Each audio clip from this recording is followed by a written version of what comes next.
परंतु वत्स, तुम्हें तो तुम्हारी माता ने विद्याधनी बनाकर हमारे पास भेजा है। विद्यार्थी तो सदा विद्यार्थी ही रहता है पिताश्री। विद्याधनी तो केवल भगवान है। विद्यार्थी तो केवल विद्या का प्रसाद ही पाता है। तो फिर यह प्रसाद हमसे बांटो पुत्र।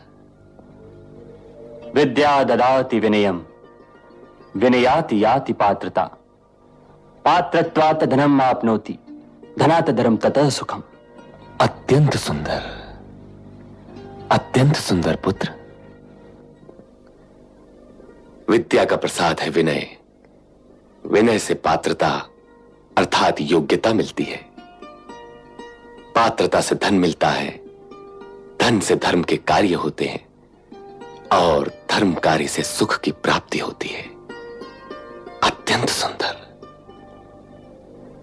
इस प्रसाद के उपरांत किसी और प्रसाद की आवश्यकता नहीं रह जाती पुत्र। सुखी रहो। पिताश्री की छत्र छाया में सुख ही सुख है। ब्रह्मर्षि वशिष्ठ का शिष्य ही ये बात कह सकता है।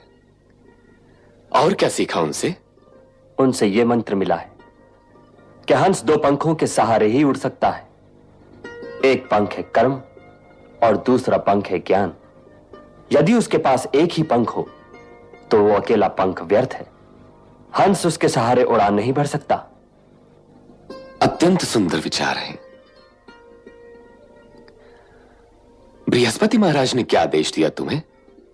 कार्य का आरंभ करो तो उसका अंत करने पर ही विश्राम लो, अन्यथा कार्य ही तुम्हारा अंत कर देगा।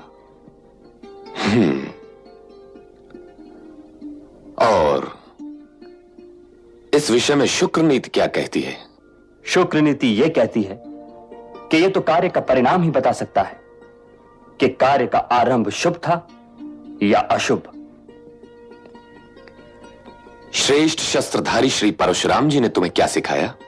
उन्होंने बताया कि पिता की आज्ञा का पालन ही सर्वोपरि है और वही आनंद की सीढ़ी है। क्या माता के संबंध में उन्होंने कुछ नहीं कहा?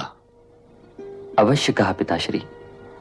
कहा कि शिक्षक से आचार्य का अधिकार 10 गुना है, पिता का अधिकार आचार्य से 100 गुना है, परंतु माता का अधिकार पिता के अधिकार से सहस्त्र गुना अधिक है। ऐसा क्यों पुत्र? ऐसा इसलिए कि पुत्र कुपुत्र भले ही होते हों, परंतु माता को माता कभी नहीं होती। यही सत्य है, क्योंकि मां तो पृथ्वी होती है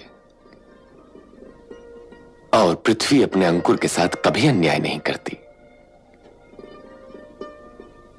यदि मां ना होती तो ईश्वर के सिवाय कुछ ना।